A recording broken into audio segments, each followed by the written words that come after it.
Unit 9. Raising Finance. Recording 9.1. How do you approach a bank or other lender if you want to get a loan? Well, firstly, before you start, you need to have prepared all of your key documents.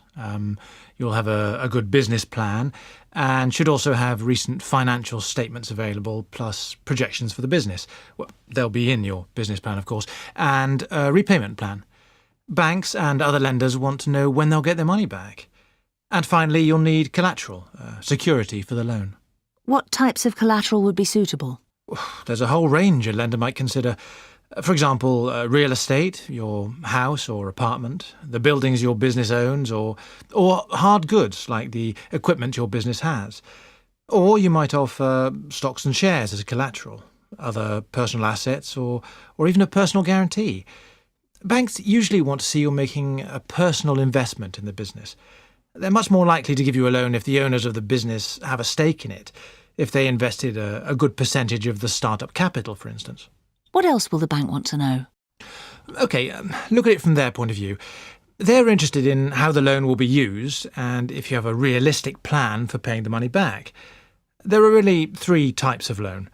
Firstly, short-term loans for a startup business, that's to say, to get the business going, if you like. This sort of loan is usually for a year, maybe less. Next, there are the intermediate loans to help a business buy equipment and cover the expenses at this early stage of development. These loans could be from, say, 1 to 3 years. And finally, there are the long-term loans to help a business grow for equipment, furniture, buying a long lease, that sort of thing. They're generally from 3 to 7 years, and the business will pay back the money by instalments. Recording 9.2. What should someone do if a lender rejects a request for a loan? Well, remember first that one lender may say no, but another may say yes, after looking at the same loan request, the business plan, and other documents. So it's good to persevere and try to find another lender. But if several lenders reject a request for the same reasons, you may have to work on certain areas. For example, produce a more convincing business plan, improve your credit rating, or perhaps decide to purchase the land for your business at a later date. And do you have any other advice? Yes. Once you get the loan, you need to negotiate the terms. You need to think about things like what's the interest rate? Is it competitive with other available loans? Can you negotiate a lower rate if you're really persuasive? How will you pay the money back? In one lump sum or by instalments at set times? When is the final amount due? And could you extend the final date for repayment, if necessary? When you consider the payment schedule, you should also be thinking of your projected cash flow. You don't want to have to make payments at the wrong time. Oh, one other thing. It's probably a good idea to get a lawyer to review any loan agreement. Some terms are common in any loan contract, but others are often negotiable. Recording 9.3. 1, Can you offer any collateral? 2, There seems to be something wrong with your figures. 3, Let's go over what we've agreed. 4, What sort of loan are you looking for? 5, Let me clarify my last point. What I meant was we would want to retain control of the business. Recording 9.4. I've looked at your business plan and I like some of your ideas for expanding your business. Could I ask you what other people are providing finance for you? Well, 2 family members have offered €100,000 for a small stake in the business. I haven't decided anything yet. And my partner is also investing some more money. We're still discussing the exact amount. Have you approached any other bank, if I may ask? Yes, 2 banks, but they turned me down. Oh, sorry to hear that. These are difficult times to raise money. I'd like to make a suggestion. Why don't you revise your business plan? And especially put in a bit more about your competitors, for example. That'd help. Certainly, I can do that. Good. Could I ask, what sort of repayment terms do you have in mind? I'm pretty sure we could repay a loan, the whole amount that is, within 3 years. Right. That might be a bit optimistic, I'd say. Anyway, suppose we were to offer you a loan of, say, €250,000, once you've revised your business plan. How would you feel about that? Let me clarify what you just said.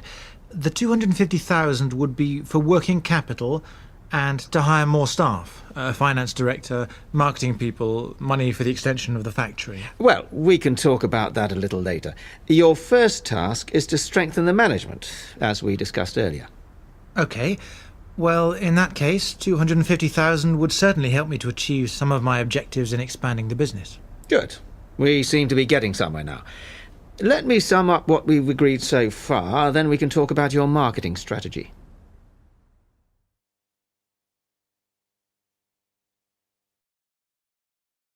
Unit 10. Customer Service. Recording 10.1. At Harrods, how do you define good customer service? Good customer service here at Harrods is about exceeding our customers' expectations. The customers' expectations here at Harrods are generally higher than most other retailers and most other department stores, in that they may visit one of our competitors, like a food retailer or another department store, and they would expect to get a general level of customer service. In Harrods, they expect to be bowled over with the service that they receive. They expect our staff to go the extra mile at every given opportunity and to receive something quite exceptional. We actually set a minimum level of service, a framework that all of our staff work towards, that when they join the business, we train them on these 7 steps to exceptional service. Then going forward, we mystery shop, which is basically we have real Harrods customers that we recruit and go and test the departments and experience the service and report back to us what they've experienced. And if our staff get 100%, they get a certificate from the chairman, they get £50 worth of vouchers to spend in the store, and they get high recognition within their departments. And obviously, if we have consistent poor performers that aren't meeting that minimum level of service, then we would manage their performance.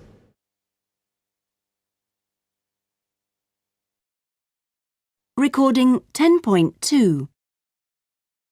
Do you think companies generally pay enough attention to customer service?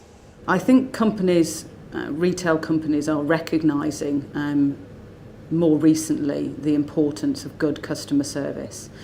It's very important to retailers to have customer loyalty. It is difficult in these days to have a point of difference through the product that you offer, because most of the things that are available also here in Harrods are available elsewhere in London or in the UK. It is no longer unique to Harrods. So we have to make the difference with great customer service, which means that when the market may be tough, our customers continue to come and shop with us because they know they're going to get a great experience. I think there are some companies that have not yet recognised that, and I think they pay for that with a transient customer that doesn't stick with them and may move from one retailer to another dependent on what's on offer. I think it's hugely important. And is new technology helping in the improvement of customer service? I think that there is new technology available to measure customer service. Marks and Spencer's, for example, have a unit at their till points that when customers pay, they can press different buttons and say whether they were happy with the service that they received today. Personally, and for here at Harrods, I'm not sure how effective that is. I believe the most effective thing is to get real customers' feedback on what they experience and really look at the retention of our genuine customers. So how many of our customers here in Harrods that possibly own a Harrods credit card come back and shop with us on a regular basis. And for me, that's the absolute best test and measure of what level of service we are delivering to our customers.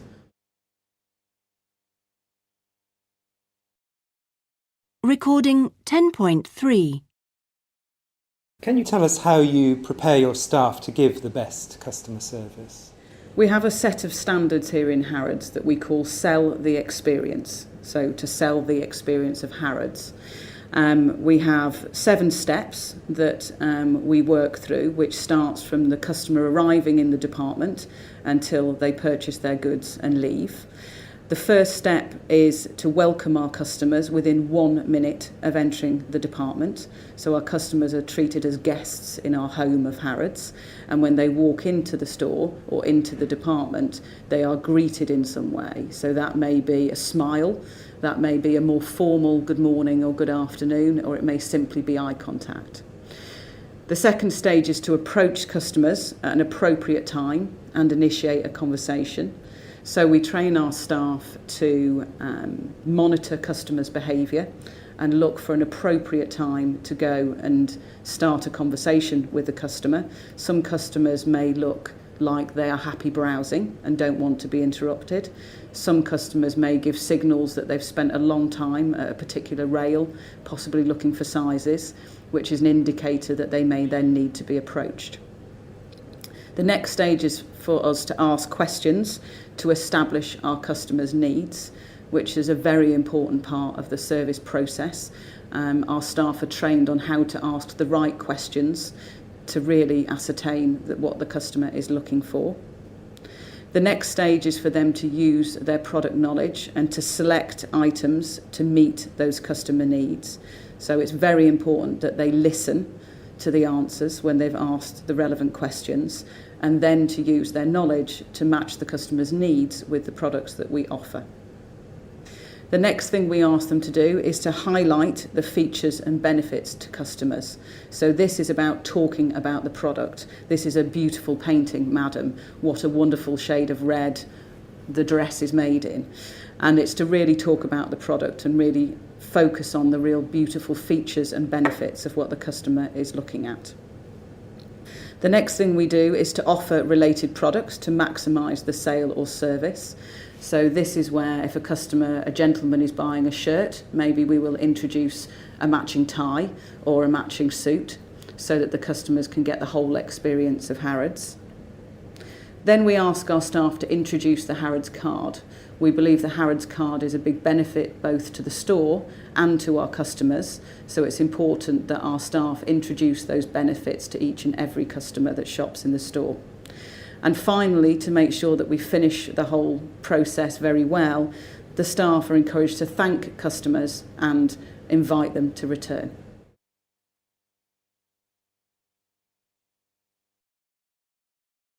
Recording 10.4. Conversation 1. It was just before Christmas. OK. I went into this wine store and bought 2 bottles of red wine. I bought them because they were promoted as wine of the month, so I thought, well, that must be good. When I tried one of them, I found the wine was much too sweet, like fruit juice almost. Fruit juice? Yeah, really. I offered a glass to my neighbour, who was our guest. She took 1 sip and asked me if I had anything else. So, what did you do? Well, I took the bottles back to the store and complained about the wine. The salesman didn't argue. He took the bottles back and told me to choose another 2 bottles. I'll look for something at the same price, I said. Oh, no, don't do that, he said. Choose any 2 bottles you like. I chose 2 which were quite a bit more expensive and thanked him. I always go to that store for my wine now because I like the way they treat their customers. Conversation 2. I flew to Spain recently with my family, and I was really impressed with the level of customer service we received. We were flying with a relatively cheap, no-frills airline, and they didn't promise much, no meals, for example. But what they did promise, they delivered. Really? Yes, the service was excellent and friendly. It was service with a smile. They were particularly friendly and helpful to people with small children. We took off on time and arrived on time. We'll definitely use them again. Conversation 3. Something so irritating happened recently with a delivery that I'd ordered. I certainly won't be using the supplier again. Oh, what happened? Well, I work from home as a translator for a leading bank. My printer had broken and I needed a new one urgently. The person who took my order was extremely friendly and promised it would be there the next day. OK. It didn't arrive, and I had waited in all day to receive it. When I phoned the supplier, I got the same friendly, helpful treatment again. They were very sorry. It would definitely be there the following day. But they let me down again. This went on for the rest of the week. How awful. I was very put out indeed. It was all talk and no action.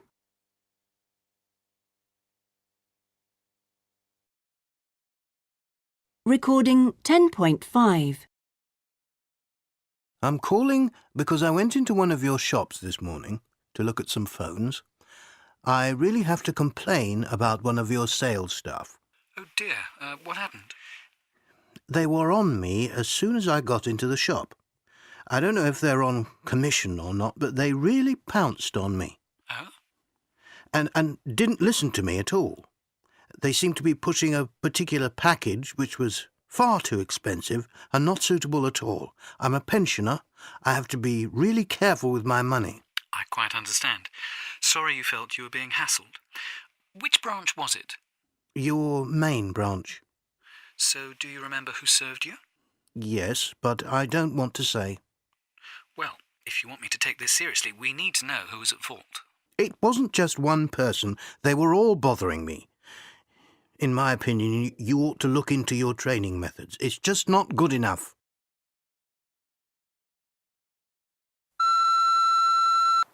Hello, my name is Irma Schultz. I'm leaving a message because I haven't been able to get through on your helpline. I've called several times, but without success. I recently bought a new phone from one of your stores. I was persuaded by the sales assistant to spend a lot more than I intended on the latest top-of-the-range model, but it's much too complicated for me to use. The instruction manual is the size of a dictionary. I felt under pressure in the shop to make a decision, and the salesperson was rather pushy, which is why I now have this high-tech phone which I cannot use. Could someone please call me back? My reference number is ZX3450. Thank you.